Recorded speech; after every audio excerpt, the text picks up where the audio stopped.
story that is smuggling. Now, customs tighten Nigeria Benin Republic borders and deploy more officers. Interestingly, other parts of the country, the borders, that is the northern part and the eastern part, have not been shut, is it? Well, it's quite. I mean, I was looking at that this morning, and it's not the first time that we are seeing, such happening, within the southwest, where the borderline seems to be short, but that same border is operating, with what we can call impunity, in Nigeria. The northern border are quite open, not just to closure of rice border, but to the atrocity of the crime in terms of the terrorists that we see coming through the borderline. Why is that happening in Nigeria? We're going to be discussing that, and why is the rice is something that it's quite one of the storyline. If we're having the opportunity to grow the rice in Nigeria, why should we even want to import it illegally to smuggle into the country? And the reason for this is, according to the Nigerian Customs Service, there is a development that about 560 metric ton of rice from Thailand and India had arrived into Republic of Benin. So they are scared that it will come into the Nigerian market. But let me ask you this question. I mean, you've been to Nigeria quite recently. Now, if you take a locally grown rice and compare it to the imported ones, or the ones that we eat here in the UK, how does it compare? Well, I mean, the problem that a lot of Nigerians keep saying is that we haven't got the finishing goods, in Nigeria, and that means, that's the reason why most of the rice that we have in Nigeria is different. When you talk about, the finishing part of it, we have the Ofada rice as an example, which is a locally grown rice, but because there's still this kind of stones coming through it, and it's having a kind of a market that is not conducive for those back home. And that is why, more people would prefer to go for that option of the, local rice. The local rice, as we speak today, has also become very, very expensive. Remember, the ban of rice importation into Nigeria has already taken effect. And that means, you can only bring those produce in, you can only grow them into the country, but you cannot bring them in. So that means, Benin Republic, that is the closest borderline to Nigeria, is the reason why more influx of these contraband is coming through. And the federal government, doesn't want that. But again, the question is, according to the Nigerian Customs Service, that almost all the bags of the rice shipped into Benin Republic were smuggled into Nigeria, owing to large population of the country and the market size. The federal government has also confirmed on Sunday that there was an increase in the smuggling of rice into the country. So that is the reason why 2 container load of almost 366 metric ton of rice from India and Thailand has arrived into Benin Republic, which is allowed because Benin Republic tends to have almost everything imported into the country. It's a very, very small country. It's not as big as Lagos State, almost half of Lagos State, if not a bit a quarter of Lagos State. But yet, the importation of goods into that is also having impact into Nigeria, according to the federal government. Interesting. Now, we are looking at the bandits issue that is going on in Nigeria that's affecting the growth of the locally grown rice. Now, do you think the government is addressing that? Because if not, what they are trying to do is cause a scarcity, and then that will cause, like you said, prices of rice to rise. And then something that is big, it's like a basic food for people in the communities, now becomes something that is so difficult to come by. Well, it's very, very difficult, to come by. You will expect that, this kind of, food should be basic to average Nigerians. But like I said, it's not the same because it has, even those that wants to grow the rice as we speak right now, because of the problem that we have at home, the insecurity. So many Nigerians are unable, to put this together. So that is also having, a big impact. But again, like I said, these are issues that are still ongoing as we speak right now. But whether this issue will be resolved quickly for farmers to be able to go back to the farm, because if you can't even go to the farm, and let me say this, last week we had the terrorists were able to go into a 9 vigil church. 3 women were raped, 2 of them were minor, 15 and 16 were defiled, while the elderly was also slept with right inside the church on the what you would call the southwest of the country. So that means people that wants to go to the farm are not more worried. Yesterday as well, 2 people were picked up while we were getting the feed coming from the southwest.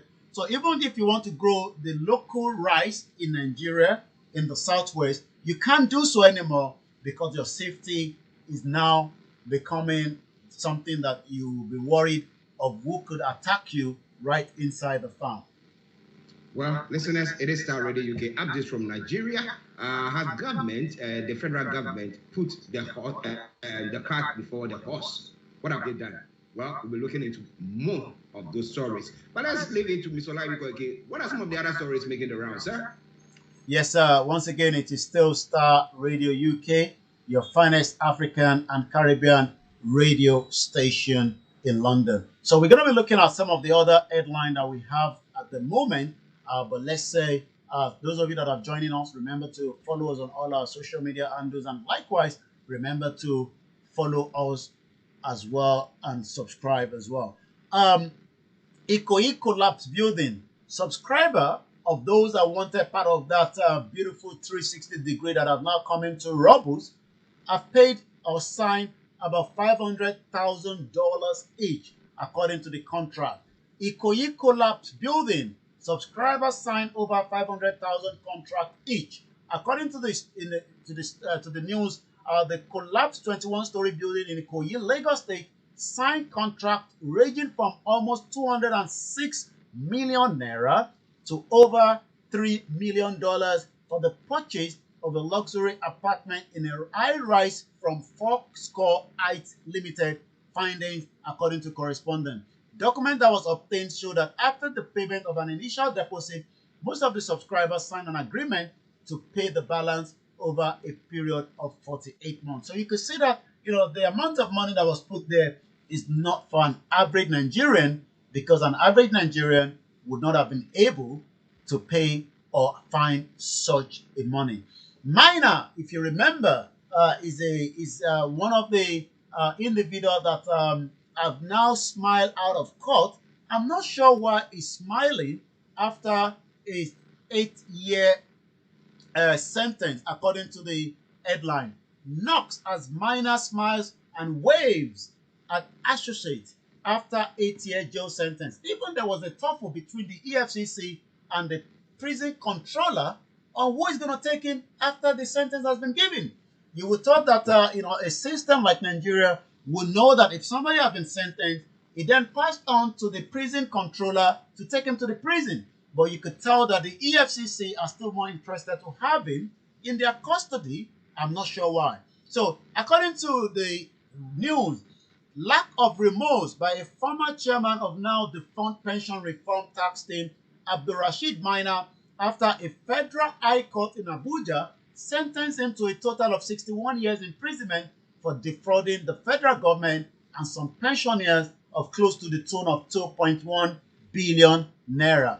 Justice Okon Agan on Monday said Maina was guilty of all the counts filed on October 26, 2019. At some point, he ran away to Niger. He was brought back against him by the Economic and Financial Crimes Commission. Maina was subsequently convicted to a total of 61 years in jail to run concurrently for 8 years with effect from October 26, 2019. So in another couple of years, he might be out and smiling. Since the sentence had to run concurrently, Maina will only spend 8 years in the jail from October 26, 2019, which means he only has about 6 years left but the money is nowhere to be found. The court also ordered the forfeiture of Maina's 3 land properties in Abuja, his bulletproof jets and cars.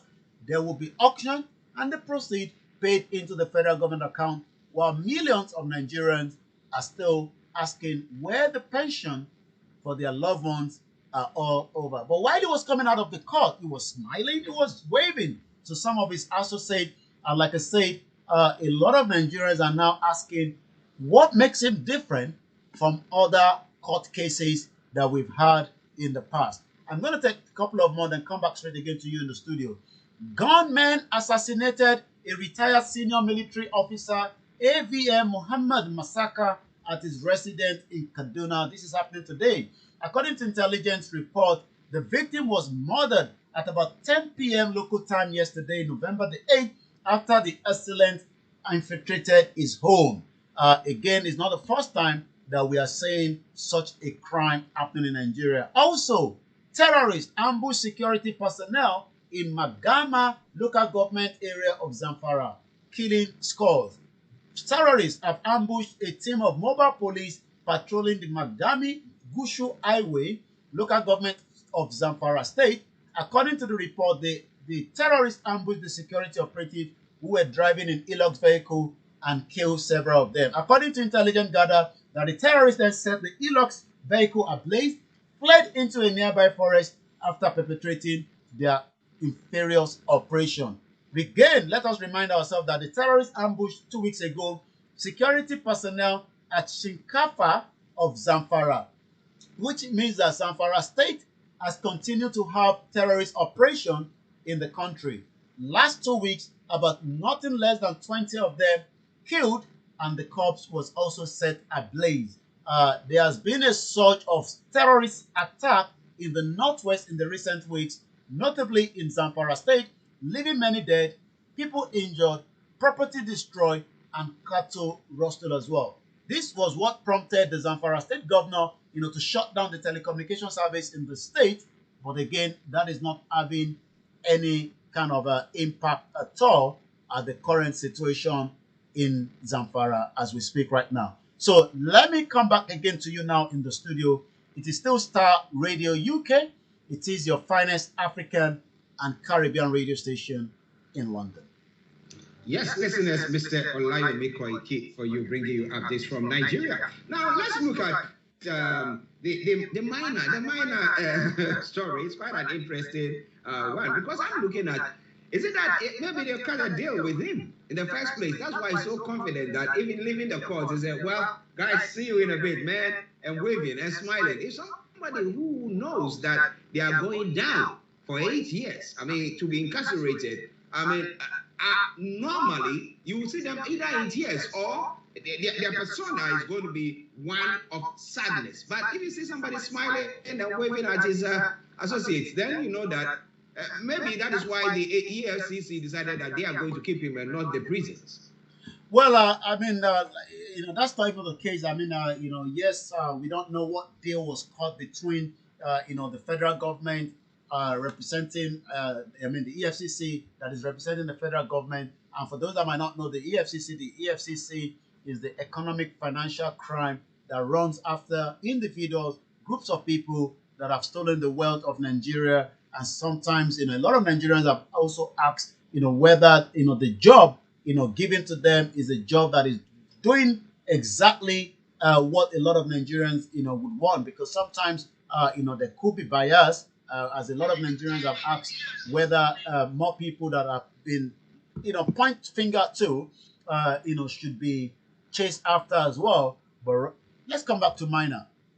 When we talk about this particular case, it has become a crime that has had impact on millions of Nigerians, because millions of Nigerians that were waiting to receive their pension have eventually lost it because of this individual man that is now smiling out of the court. Because, like you said, maybe they've signed a contract, with the federal government. We would have to wait and see. He's going to only spend 6 years, but he has stolen and laundered to the tune of $2 billion naira.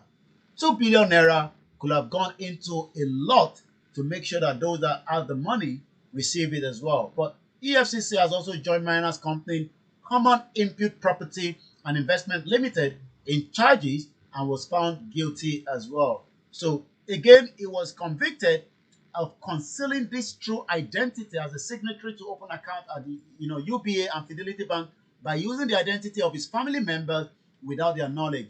These accounts had cash deposit of 300 million naira, 500 million naira, and with 1.5 billion. The court held that Maina stole money meant for pensioner, as he could not prove where he got the same from. So again, this is what a lot of Nigerians are facing on a daily basis when it comes to stolen funds that should have been utilized properly to save the lives of millions of Nigerians wherever they are. Let me ask you something about the ruling. I mean, did it say that he's going to pay for all the monies that he's stolen? So if some of his assets or his assets are being sold or auctioned to raise that money, and plus whatever has been confiscated in those accounts that you were talking about, that was somebody to say, well, that is good. And then he's punished as well, so that he sells as a detriment for others not to copy that. But if it's just going down for 6 years, as you're saying, and coming back to enjoy this 2 billion, then, well, everybody can do that. You sacrifice yourself for some few years, and then you come back and come to enjoy the booty. Well, I mean, whether the federal government will be able to have access to all the wealth that he has cut out during that period, yes, I mean, 2 bulletproof vehicle. I'm not sure whether how much that is going to be in ton of naira. 3 land property. But we're talking about punishment that would not allow the next person to even think about it. I mean, giving him a 6 years is just like giving him a slap on the wrist when a couple of people that have stolen less than that have been punished heavily. Mostly in the southwest and the southeast. So again, it seems there's a kind of bias when it comes to this kind of crime and who the crime points finger to. I mean, if you look at 6 years from 2019, that means he has spent 2 years according to the government, and he only has 6 years left. I'm not sure whether that 6 years will be served with deterrent based on how he was smiling out of court, even though 2 different operatives, as we know, money was going to be exchanging, and that's why they were fighting to make sure they have him in their custody. Well, listen, let's start with UK. We've got Mr. Frank Davis, who has also joined us. Let me go to him and pick his mind on this minor issue. And when it comes to corruption and the fact that people are incarcerated after that, okay, they are incarcerated and they come back, as to whether their assets are sold to defray the cost. Or because if you want it to serve as a deterrent, what you do is you punish the person such that next time and people think, whoa, I don't want to know. Yeah, so what do you think about that? But good morning to you first. Archie, good morning to Olayomi and our listeners, our viewers. Archie, again, depending on what the court decides, sometimes we do have court orders which will accompany whatever judgment that is being given. You hear of confiscation orders where assets are confiscated and another.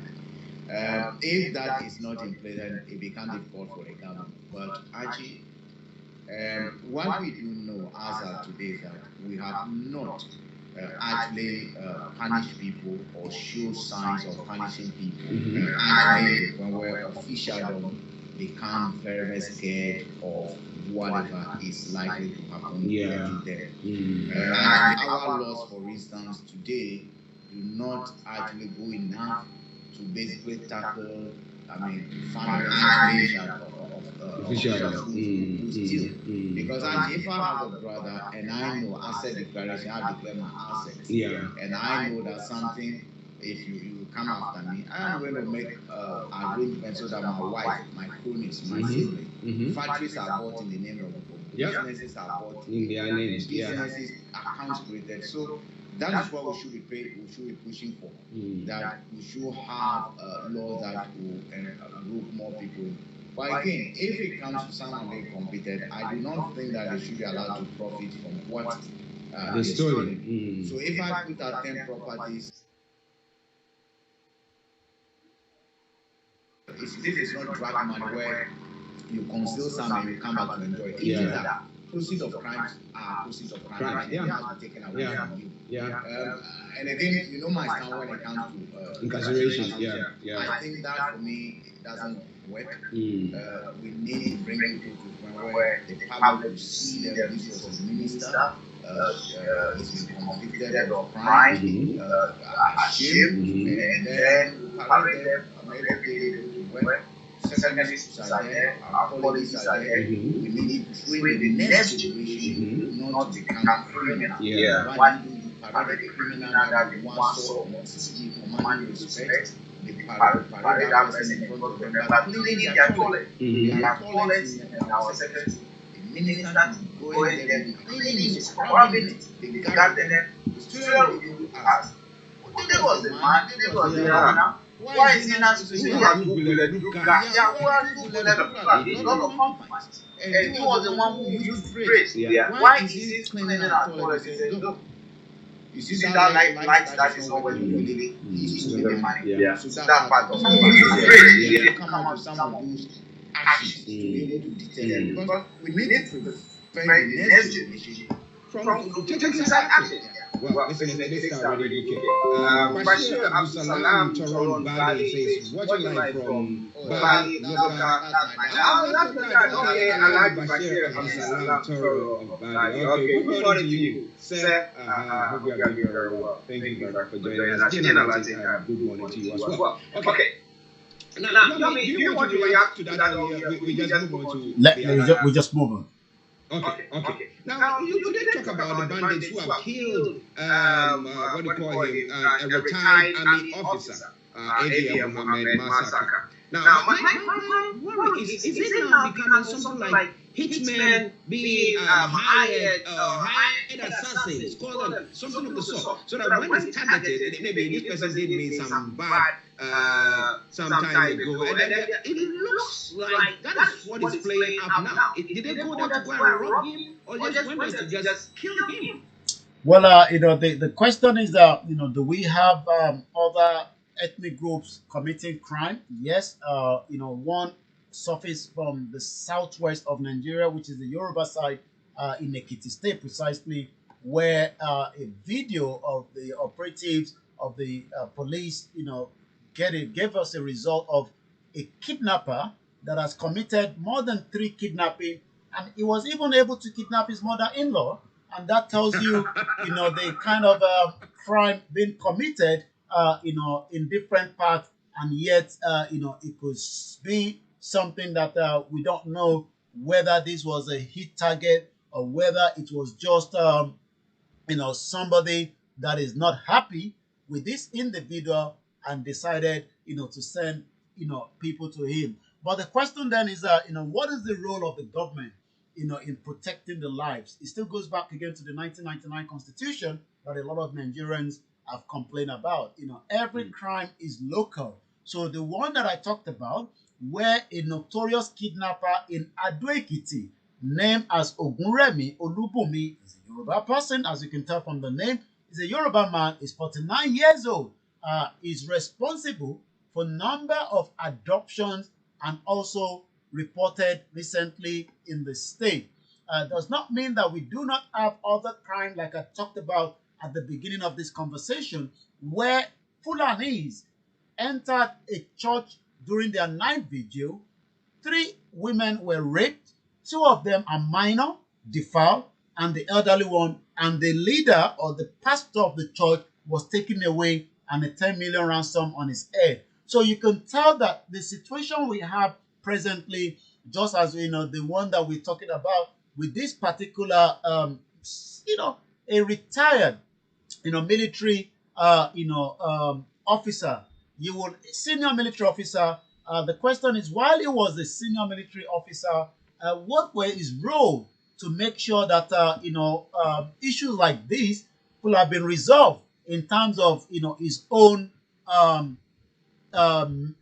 contribution to what we're now calling his debt as we speak right now. So he's something that is not just the first person. We've seen different ex-military officers that have been shot dead, or killed in different part of the country.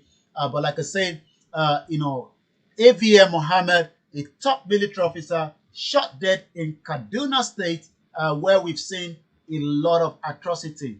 Each time I look back at some of the video of the current governor of El Rufai putting heavy blame on President Jonathan during his regime, that the insecurity, the economy, and now that he's part of this government, you would want to ask, what is his role? Just as we are saying that, we also know that there are some individuals that have also infiltrated some of these sector as well. And that leads me to the sergeant who has now appeared in Yola, is known to sell weapons to criminals, and is also said to be behind several adoptions. He has been brought back to the Nigerian Defense Academy, and he has been brought back from Yola to the Nigerian Defense Academy in Kaduna for further interrogation. What do we know as an example with this particular sergeant Tosobo Solomon? The Nigerian Air Force officer was apprehended in connection with an alleged role in the attack that took place, remember, at the Defense Academy on August 24, and has also been selling weapons to some of the terrorists. So you can tell that every crime is local, but sometimes there's an inside job in every crime. Wow, wow. I mean, this insecurity issue that is going on, but somebody will say maybe now that it's coming closer to home, maybe the ex-military officers will say, hey, government, you have to sit and look at it and strike, because they are saying if they are being targets as well, and their families or close relations are being taken away. Look at this rape that you're talking about that did happen in a church place. Wow. Look at all those crimes that is being committed. Maybe that will make government set up and decide to now, label them as terrorists so that the full rigors of the law will be handed over onto them. Actually, I think we have one of our kings on online. Yeah.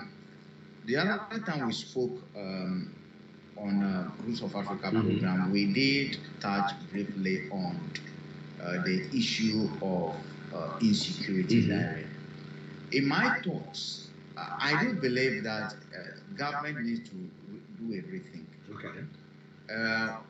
We have so far relegated the custodians of the land to a large extent without paying attention to the role they can play in mobilizing the communities. I do recall when I was young, anytime I visit my granddad, there's this one they call Asafo. Those kind of local soldiers. And there was a day we traveled to Alabanyo. The Alabanyo and Punya. Yeah. Now they sounded a gong throughout the town. Actually, within a twinkle of an eye, the soldiers of the town came together to do, because they claimed they were invaders that were coming into the village to fight them all. Okay. I do believe government needs to look at it, because these chiefs and kings still have a power. Power over some of those areas. We need to, because if the police are not enough, if the manpower, this Amatekunda want to find. Again, that's a good approach, but I do think that we need to find a way of bringing these chiefs on board to see what role they can play in mobilizing their community to help fight some of these. Now, crimes that are being committed, some of the people committing it live with us. Of course. They are our brothers, they are our sisters. They cannot tell me that every crime that is committed by someone from an outer space. They are Nigerians. People can come from Mali and others to do their bits, and Nigeria to do their bit. But essentially, most of them are people who live with us. And we know the informants are with us. How do we get them to start rethink if we do not engage them? Because we've used security, we bumped out, and it's still not working. Federal government alone is not, for now, no one can tell me the federal government is on top of the job. Lai Mohammed can say that, that's fine, but from what we observe, from what we witness, they cannot tell me they're on top of it. Because if on a daily basis, there's no single day that goes without being kidnapped, someone being kidnapped, someone being killed, there's no single week that goes without we being told that a village somewhere has been attacked or something, someone has been murdered. It's like it's becoming a norm. And if we do not take time and it becomes a way of life, we don't want to be like Mexico ghettos. No. We do not want to be that. Where shooting when you come out alive, that's an necessity. Yeah. That's not what we want it to be. So I really think we need to engage with some of these people to see how best, because they might have solutions. Yeah. They might have solutions. Yeah. And there was an incident, Olayomi will recall, where we had told one chief or one Islamic cleric or something was saying, talking to trying to negotiate with the bandits. Yeah. We need to engage them. Yeah. We need to engage them. Well, we need to engage them. What do you think about it? If you are listening to us, it is Starr Radio UK. It is the Tuesday edition of the morning show. The time now is exactly 11:39. With me in the studio, Mr. Frank Davis. In our North London studios, we have Mr. Olayomi Koiki bringing you updates from Nigeria. Yomi, what else do we have happening in Nigeria today? We just go straight to the social media. I'm trying to see what is happening. I've been, trying to look at what is happening according to this post. Which state in Nigeria has the worst set of drivers with a question mark? Let's see what the answers are underneath as well. It seems Oyo State is coming out. There's a lot of people that drive with their Micra in Oyo State. So I've got a picture of somebody say Oyo State Ibadan Micra driver. Somebody say Omowori driver. So people in Wari State. And somebody say now well one reach una the top. Some people say it's Lagos. The lead enter Wari, it will shock you. Benin City. So it seems Lagos, Ibadan, and Wari seems to be topping that particular conversation out there. So the question again is, which state in Nigeria has the worst set of drivers? So those watching us might probably want to also tell us which state as well. So let's go back as well. According to Indidi Uwuchu, hashtag Nigeria _1999 Constitution of One Nigeria, hashtag Ninas, hashtag end 1999 Constitution, hashtag party close shop now, hashtag Ninas _ self-determination. We know that Nnamdi Kanu will be coming back again to the court tomorrow, so we will be giving more update on that, whether it's going to be brought to the court or not. But yesterday, it seems his legal team had access to him, at the DSS custody yesterday in preparation for the court case that will be happening tomorrow. So, Mazi Nnamdi Kanu admonished his followers to be vigilant, focused, and express readiness for Wednesday court outing, says Barrister Ejimofor after a routine visit. In the next 11 days from today, it will be 4 months that Benin Republic is still holding Chief Sunday Adeyemo, popularly known as IGBOHO, at the Benin Republic, where he was trying to make his way out on the 20th of July to say to Germany with his wife, but he was detained because the Nigerian government already put his name out there. So a lot of people are asking, why is he still being held in Benin Republic? Like I said, 11 days from today, Chief Sunday IGBOHO will be almost 4 months.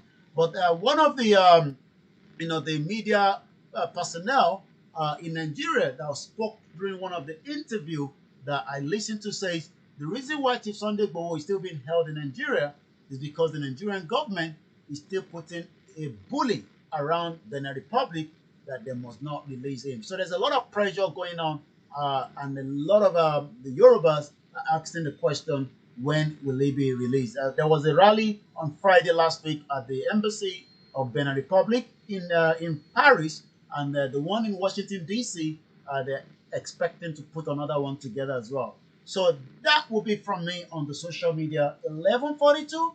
I'll come back now to you in the studio, and we always say it is Starr Radio UK, your finest African and Caribbean radio station in London. You can also follow us on our website, which is also www.starradiouk.com. You can also send money through SendWaves But if you're sending the money home, remember to use the Starr radio code, which is S for Star, R for radio. And on the website, you can find all the latest news and everything you need to know. But for now, I'll come back now to you in the studio. Yes, listen, as Mr. Olayomi Koiki for you bringing updates from Nigeria. But Yomi, before you go, on the Sunday IGBOHO's case, has the legal team, given any briefing pertaining to what is happening, or everything is just being quiet because we don't seem to hear anything? It looks like there is nothing going on. Well, that seems to be, the case that it seems everything is quiet. I was listening to one of the coordinator of Ilana Modua, Professor Adeniran, that have moved to Benin Republic with Professor Banji Akintoye, the leader of the Yoruba movement that are currently in Benin Republic since Chief Sunday IGBOHO has been held there. We also know that the Professor Banji Akintoye hometown in Ekiti was attacked, even though there was nobody in the premises. But the question is, what are the legal team doing in terms of, getting Chief Sunday IGBOHO out of Benin Republic? What we've been told is it is still an ongoing process. That process might not be as fast as what we want, but it's still a work that is going on. But like I said, in 11 days from now, there will be 4 months that Chief Sunday IGBOHO has been held inside Benin Republic. Wow. Yomi, let me say thank you very much for this wonderful update.